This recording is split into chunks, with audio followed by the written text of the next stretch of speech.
माननीय प्रधानमंत्री जी का ऑनलाइन शुभागमन हो गया है। माननीय प्रधानमंत्री जी की सबकी ओर से सादा प्रणाम और उनकी उत्साहवर्धक उपस्थिति के लिए उनका स्वागत एवं आभार। कृषि एवं संबद्ध सेक्टर के माध्यम से किसानों एवं ग्रामीण क्षेत्र के विकास हेतु भारत सरकार के संबंधित विभागों के बजट 2021-22 की नवीन महत्वपूर्ण घोषणाओं के प्रभावी क्रियान्वयन की रणनीति की चर्चा हेतु आयोजित इस वेबिनार में उपस्थित सभी माननीय मंत्रीगण, माननीय राज्य मंत्रीगण, भारत सरकार और राज्य सरकार के अधिकारीगण, विचाराधीन विषय के विशेषज्ञों, एफपीओ एवं उद्योग के प्रतिनिधिगण की उपस्थिति के लिए मैं उनका स्वागत करते हुए आभार व्यक्त करता हूं। मैं माननीय प्रधानमंत्री जी से उनके आशीर्वचन हेतु अनुरोध करता हूं। माननीय प्रधानमंत्री जी। नमस्कार।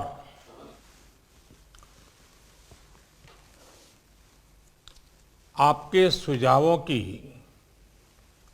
इस वर्ष के बजट में बहुत अहम भूमिका रही है और आपने भी जब बजट देखा होगा तो आप सबके ध्यान में आया होगा कि आपके सुझावों को, आपके विचारों को इसमें समाविष्ट करने का भरसक प्रयास किया गया है। वो काम तो हो गया। अब जो आज का ये संवाद है, ये संवाद कृषि सुधारों और बजट के प्रावधानों को हम आगे बढ़ाएं, तेजी से आगे बढ़ाएं, लास्ट माइल डिलीवरी तक पहुंचे, निश्चित समय सीमा में करें और बड़ी एफिशिएंसी के साथ करें और फिर भी सबको जोड़ करके करें। पब्लिक प्राइवेट पार्टनरशिप का परफेक्ट नमूना, सेंटर और स्टेट का कोऑर्डिनेशन का परफेक्ट नमूना, ऐसा हम आज की चर्चा से निकालना चाहते हैं।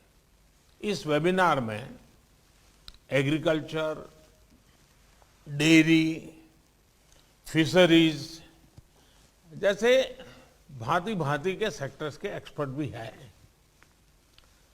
पब्लिक, प्राइवेट और कोऑपरेटिव सेक्टर के साथी भी आज हमें उनके विचारों का भी लाभ मिलने वाला है और देश के रूरल इकोनॉमी को फंड करने वाले बैंकों के प्रतिनिधि भी हैं। आप सभी आत्मनिर्भर भारत के लिए जरूरी आत्मनिर्भर ग्रामीण अर्थव्यवस्था के महत्वपूर्ण स्टेक होल्डर्स हैं। मैंने कुछ समय पहले संसद में इस बात को विस्तार से रखा था कि कैसे देश के छोटे किसानों को ध्यान में रखते हुए सरकार ने बीते वर्षों में अनेक महत्वपूर्ण निर्णय लिए हैं। इन छोटे किसानों की संख्या 12 करोड़ के करीब है और इनका सशक्तिकरण, इन छोटे किसानों का एम्पावरमेंट ही भारतीय कृषि को अनेक परेशानियों से मुक्ति दिलाने में बहुत मदद करेगा। इतना ही नहीं, ग्रामीण इकोनॉमी का ड्राइविंग फोर्स भी वही बनेगा। मैं अपनी बात आगे बढ़ाने से पहले बजट में कृषि के लिए जो किया गया है उसकी कुछ हाइलाइट्स आपके सामने दोहराना चाहता हूं। मैं जानता हूं आप इन सारी बातों से परिचित हैं। सरकार ने इस बार एग्रीकल्चर क्रेडिट टारगेट को बढ़ाकर 16,50,000 करोड़ रुपया कर दिया है। इसमें भी पशुपालन, डेयरी और फिशरीज सेक्टर को प्राथमिकता दी गई है। रूरल इंफ्रास्ट्रक्चर फंड को भी बढ़ाकर 40,000 करोड़ रुपया कर दिया गया है। माइक्रो इरिगेशन फंड की भी राशि बढ़ाकर 2 गुना कर दी गई है। ऑपरेशन ग्रीन स्कीम का दायरा बढ़ाकर अब 22 पेरिसेबल प्रोडक्ट्स तक का उसको कर दिया गया है। देश की 1000 और मंडियों को ई नाम से जोड़ने का फैसला लिया गया है। इन सारे ही निर्णयों में सरकार की सोच झलकती है, सरकार का इरादा महसूस होता है और साथ साथ सरकार के विजन का पता चलता है। और ये सारी बातें आप सबके साथ चर्चा में से उभरी हुई है, जिसको हमने आगे बढ़ाया है। लगातार बढ़ते हुए कृषि उत्पादन के बीच 21वीं सदी में भारत को पोस्ट हार्वेस्ट क्रांति या फिर फूड प्रोसेसिंग क्रांति और वैल्यू एडिशन की आवश्यकता है। देश के लिए बहुत अच्छा होता अगर ये काम 2-3 दशक पहले ही कर लिया गया होता। अब हमें जो समय बीत गया है उसकी भरपाई तो करनी ही करनी है। आने वाले दिनों के लिए भी अपनी तैयारी और अपनी तेजी को बढ़ाना है। साथियों, अगर हम अपने डेयरी सेक्टर को ही देखें तो आज वो इतना मजबूत इसलिए है क्योंकि इतने दशकों में उसने प्रोसेसिंग का बहुत विस्तार किया है। आज हमें एग्रीकल्चर के हर सेक्टर में, हर खाद्यान्न, हर सब्जी, फल, फिशरीज, सभी में प्रोसेसिंग पर सबसे ज्यादा फोकस करना है। और प्रोसेसिंग की व्यवस्था उसे सुधारने के लिए जरूरी है किसानों को अपने गांव के पास ही स्टोरेज की आधुनिक सुविधा मिले। खेत से प्रोसेसिंग यूनिट तक पहुंचने की व्यवस्था सुधारनी ही होगी। प्रोसेसिंग यूनिट की hand holding farmer producer organisations मिलकर के करें। और हम सब ये जानते हैं कि फूड प्रोसेसिंग क्रांति के लिए देश के किसानों के साथ ही देश के पब्लिक प्राइवेट कोऑपरेटिव सेक्टर को भी पूरी ताकत से सही दिशा में आगे बढ़ाना होगा। साथियों, आज ये समय की मांग है कि देश के किसान की उपज को बाजार में ज्यादा से ज्यादा विकल्प मिले। सिर्फ रॉ प्रोडक्ट या फिर सिर्फ उपज तक किसानों को सीमित रखने का नुकसान देश देख रहा है। हमें देश के एग्रीकल्चर सेक्टर का प्रोसेस्ड फूड में के वैश्विक मार्केट में विस्तार करना ही होगा। हमें गांव के पास ही एग्रो इंडस्ट्रीज क्लस्टर की संख्या बढ़ानी होगी ताकि गांव के लोगों को गांव में ही खेती से जुड़े रोजगार मिल सके। ऑर्गेनिक क्लस्टर्स, एक्सपोर्ट क्लस्टर्स, इसकी भी इसमें बहुत बड़ी भूमिका होगी।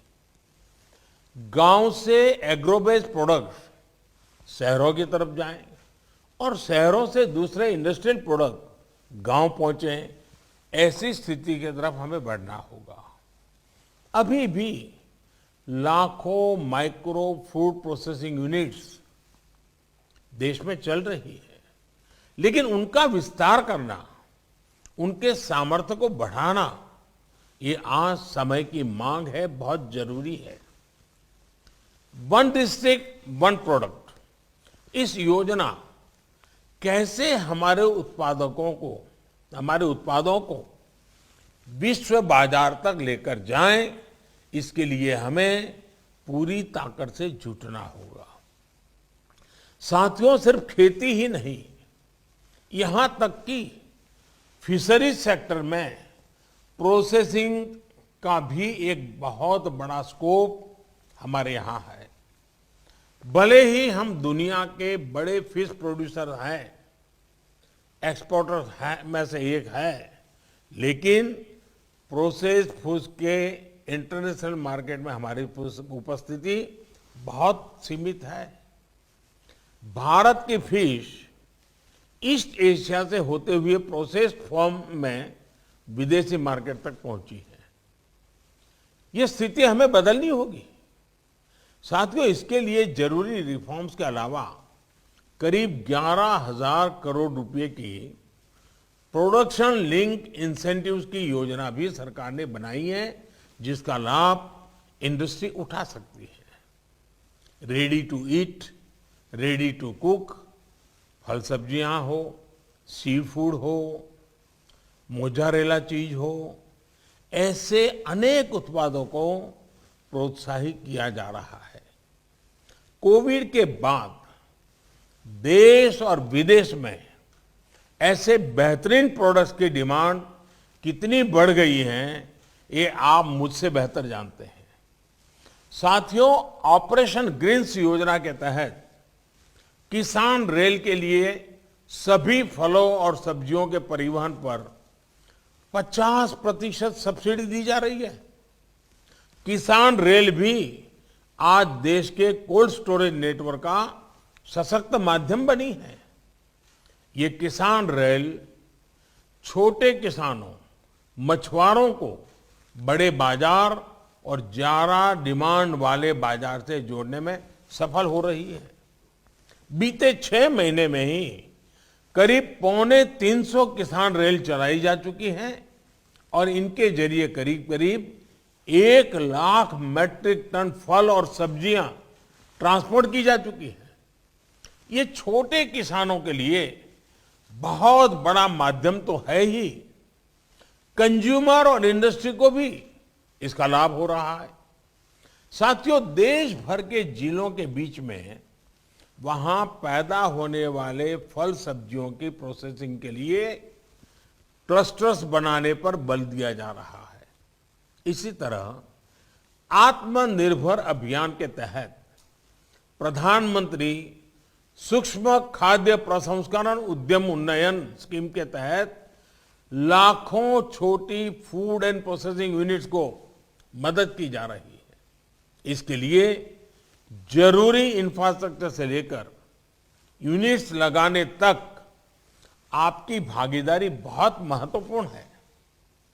साथियों, फूड प्रोसेसिंग के साथ साथ हमें इस बात पर भी फोकस करना है कि छोटे से छोटे किसान को भी आधुनिक टेक्नोलॉजी का लाभ कैसे मिल पाए।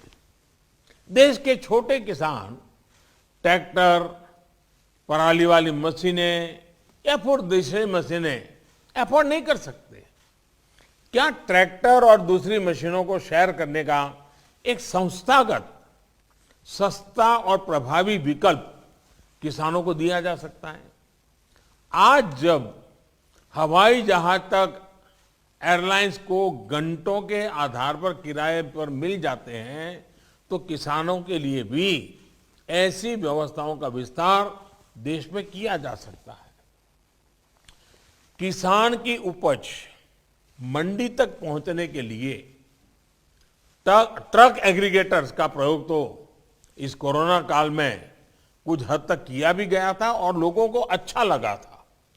इसका विस्तार खेत से मंडी या फैक्ट्रियों तक, खेत से किसान रेल तक, ये कैसे हो सके, इस पर हमें काम करना होगा। खेती से जुड़ा एक और अहम पहलू सॉइल टेस्टिंग का है। बीते वर्षों में केंद्र सरकार द्वारा करोड़ों किसानों को सॉइल हेल्थ कार्ड दिए गए हैं। अब हमें देश में सॉइल हेल्थ कार्ड की टेस्टिंग की सुविधा गांव-गांव तक पहुंचानी है। जैसे ब्लड टेस्टिंग की लैब्स होती हैं, पैथोलॉजी लैब होती हैं, उनका एक नेटवर्क होता है, वैसे ही हमें सॉइल टेस्टिंग के लिए भी करना है। और उसमें प्राइवेट पार्टी बहुत बड़ी मात्रा में जुड़ सकती है। और एक बार सॉइल टेस्टिंग का नेटवर्क बन जाए और किसान को सॉइल टेस्टिंग की आदत हो जाए, उसके अपने खेत की जमीन की सेहत कैसी है, उस जमीन के प्रति उसके अंदर जागरूकता आएगी, तो उसके सारे निर्णयों में बहुत बड़ा बदलाव आएगा। देश के किसान को जितना ज्यादा अपनी मिट्टी की सेहत के बारे में पता रहेगा, उतना ही अच्छे तरीके से वो फसल के उत्पादन पर प्रभाव पैदा करेगा। साथियों, एग्रीकल्चर सेक्टर में R&D को लेकर ज्यादातर योगदान पब्लिक सेक्टर का ही है। अब समय आ गया है कि इसमें प्राइवेट सेक्टर की भागीदारी बढ़े। R&D की जब बात आती है तो सिर्फ बीज तक ही सीमित नहीं, बल्कि मैं एक फसल से जुड़े पूरी साइंटिफिक इकोसिस्टम की बात कर रहा हूं। होलिस्टिक अप्रोच चाहिए, पूरा साइकिल होना चाहिए। हमें अब किसानों को ऐसे विकल्प देने हैं जिसमें वो गेहूं चावल उगाने तक ही सीमित न रहे। ऑर्गेनिक फूड से लेकर सलाद से जुड़ी सब्जियों तक ऐसी अनेक फसलें हैं जो हम आजमा सकते हैं। इसी तरह मैं आपको मिलेट्स के नए मार्केट को भी टैप करने का सुझाव दूंगा। मोटे अनाज के लिए भारत की एक बड़ी जमीन बहुत उपयोगी है। ये कम पानी में भी बेहतरीन उपज देते हैं। मिलेट्स की डिमांड पहले ही दुनिया में बहुत अधिक थी। अब कोरोना के बाद तो ये इम्यूनिटी बूस्टर के रूप में बहुत पॉपुलर हो चुका है। इस तरफ किसानों को प्रोत्साहित करना भी फूड इंडस्ट्री के साथियों की बहुत बड़ी जिम्मेदारी है। साथियों, सीवीड और बी वैक्स, आज हनी का हमारे यहां धीरे धीरे फैलाव हो रहा है और किसान भी हनी बी की दिशा में काम कर रहे हैं। ऐसे में समुद्री तट पर सीवीड और बाकी क्षेत्रों में हनी बी और फिर बी वैक्स, इसके मार्केट को टैप करना भी समय की जरूरत है। सीवीड की फार्मिंग के लिए देश में बहुत संभावना है, क्योंकि एक बहुत बड़ी कोस्टलाइन हमारे पास है। सीवीड से हमारे मछुआरों को आमदनी का एक बड़ा माध्यम मिलेगा। इसी तरह हम शहद के व्यापार में तो बेहतर कर रहे हैं। हमें बी वैक्स की लेकर भी अपनी भागीदारी और बढ़ानी है। इसमें आपका ज्यादा से ज्यादा कंट्रीब्यूशन कैसे हो सकता है, इस पर भी आज जब दिन भर आप चर्चा करेंगे, विचार विमर्श करेंगे, तो जरूर अच्छी अच्छी बातें उभर करके आएगी। जब प्राइवेट सेक्टर की ये भागीदारी बढ़ेगी तो स्वाभाविक रूप से किसान का भरोसा भी बढ़ेगा। हमारे यहाँ कॉन्ट्रैक्ट फार्मिंग लंबे समय में से किसी न किसी रूप में की जा रही है।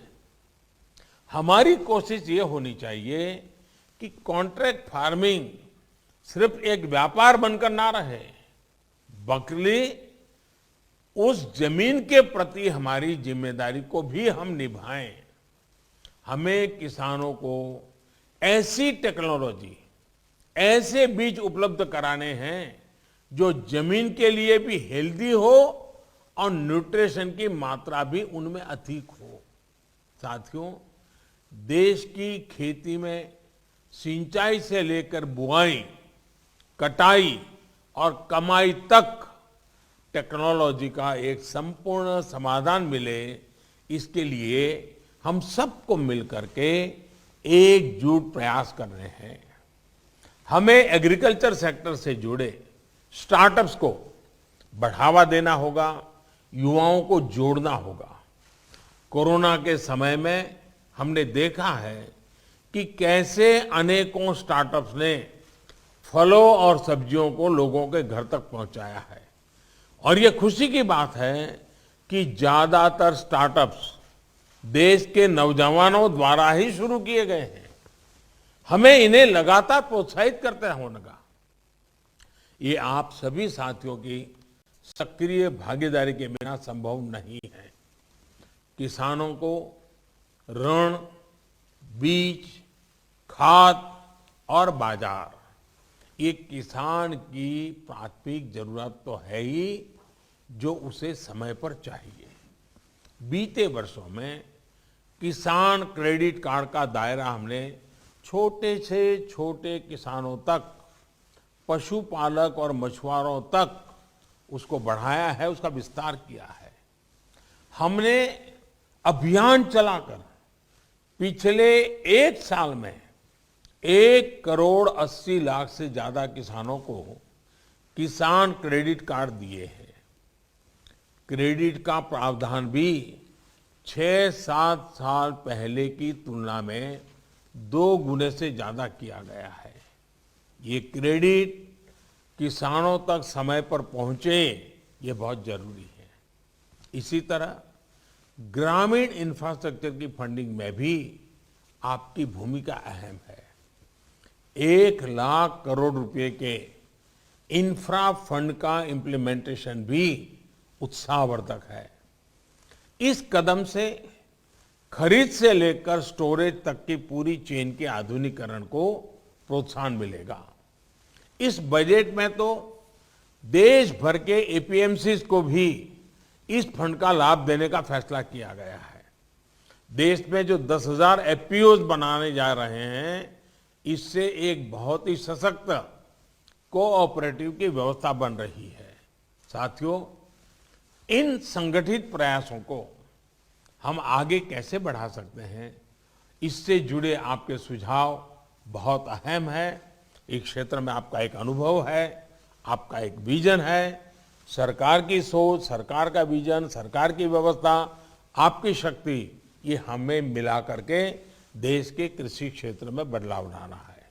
इस संवाद के दौरान आप जो भी सुझाव भारत की कृषि के लिए, भारत की ग्रामीण अर्थव्यवस्था के लिए आपकी तरफ से जो भी विचार आएंगे, उनसे सरकार को बहुत मदद मिलेगी। आपके क्या प्लान है, सरकार और आप सभी साथ मिलकर कैसे चलेंगे, इस पर आप सभी खुले मन से चर्चा करें। आपके मन में जो विचार है जरूर दीजिए। हाँ, आपको लगता है कि बजट में ऐसा ना होता तो अच्छा होता, ये होता तो अच्छा होता, तो कोई ये आखिरी बजट नहीं है। इसके बाद भी कई बजट हम लेकर के आने ही वाले हैं। आप लोगों ने हमें सेवा करने का मौका दिया है, तो हम करते रहेंगे। इस बार तो जो बजट में आया है, उसको आने वाले 1 साल में कैसे लागू करना, जल्दी से जल्दी लागू करना, ज्यादा से ज्यादा लोगों तक लाभ पहुंचाना, इसी पर आज का संवाद फोकस रहेगा, केंद्रित रहेगा। बहुत लाभ होगा। मैं चाहता हूं कि आपकी एक खुले मन की चर्चा हमारे खेतों को, हमारे किसान को, हमारे एग्रीकल्चर सेक्टर को, हमारे ब्लू इकोनॉमी के क्षेत्र को, हमारी व्हाइट रिवॉल्यूशन के क्षेत्र को बहुत बड़ी ताकत देगी। फिर एक बार मैं आपका बहुत बहुत आभार व्यक्त करता हूं। धन्यवाद।